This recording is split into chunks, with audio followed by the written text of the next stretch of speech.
कभी ऐसा महसूस होता है कि आप अपनी पूरी बात कह देते हैं, लेकिन सामने वाले तक बस शब्द पहुंचते हैं, मतलब नहीं।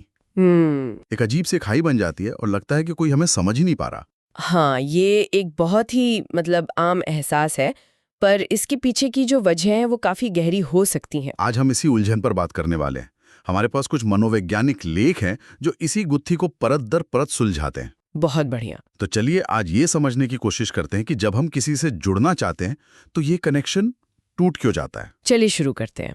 तो जो सोर्स में पहली वजह बताई गई ना, उसने मुझे सच में चौंका दिया। अच्छा? हाँ, ये कहती है कि ज्यादातर लोग हमें समझने के लिए सुनते ही नहीं है, वो असल में अपनी बारी का इंतजार कर रहे होते हैं ताकि वो जवाब दे सकें। बिल्कुल सही। और इसके लिए सोर्स एक दिलचस्प शब्द का इस्तेमाल करते हैं, संवादात्मक नार्सिसिज्म। ओह, बातचीत का आत्ममोह। हाँ, मतलब बातचीत के दौरान हम अनजाने में ही सारी अटेंशन वापस अपनी तरफ खींचने की कोशिश करते हैं। तो जैसे अगर मैं अपनी कोई परेशानी बता रहा हूँ तो सामने वाला अपने दिमाग में आपकी कहानी से मिलती जुलती अपनी कहानी ढूंढ रहा होता है। वो सुन तो रहा है, पर सिर्फ जवाब देने के लिए। तो इसका मतलब ये हुआ कि हमारी बात उन तक पहुंच तो रही है, पर पूरी तरह से प्रोसेस नहीं हो रही।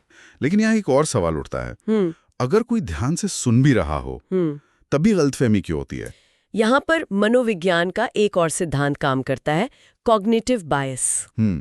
हर इंसान दुनिया को अपने अनुभवों, अपनी असुरक्षाओं और अपने विश्वासों के चश्मे से देखता है ना? सही बात है। तो जब हम कुछ कहते हैं तो सामने वाला उसे जस का तस नहीं समझता। उसका दिमाग उस जानकारी को अपने पहले से बने बनाए ढांचे में फिट करने के लिए उसे थोड़ा बहुत तोड़ मरोड़ देता है। मतलब वो हमारी बात नहीं बल्कि अपनी सोच का एक वर्जन सुन रहे होते हैं। बिल्कुल।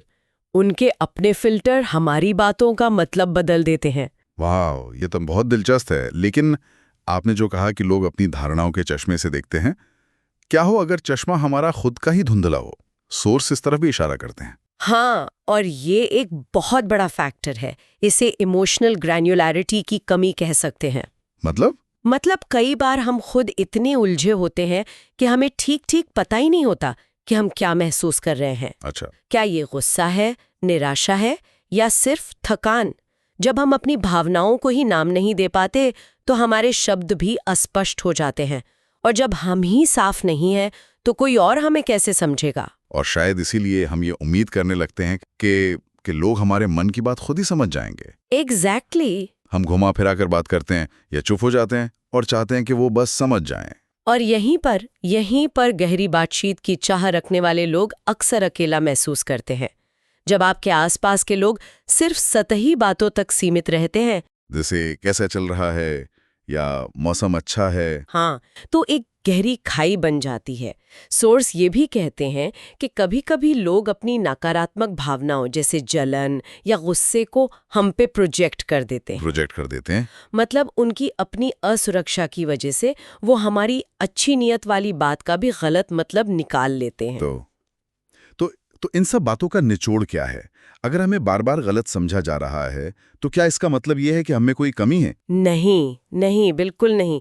सोर्स का जो अंतिम सत्य है वो इससे बिल्कुल अलग है। क्या है वो? वो कहते हैं कि बार बार मिसअंडरस्टूड महसूस करने का अक्सर ये मतलब होता है कि आप औरों से अलग हैं।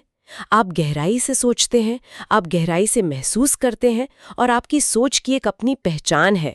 और जो चीज अद्वितीय होती है उसे आसानी से समझा नहीं जा सकता। ये कोई कमी नहीं बल्कि एक खासियत हो सकती है। ये एक बहुत ही सशक्त विचार है, और ये चर्चा एक दिलचस्प सवाल भी छोड़ जाती है जिस पर सोचा जा सकता है। क्या? अगर हमें लगता है कि हम गलत लोगों से घिरे हैं जो हमारी वेवलेंथ पर नहीं है, तो क्या हमें खुद को बदलना चाहिए या अपने आसपास के लोगों के दायरे को?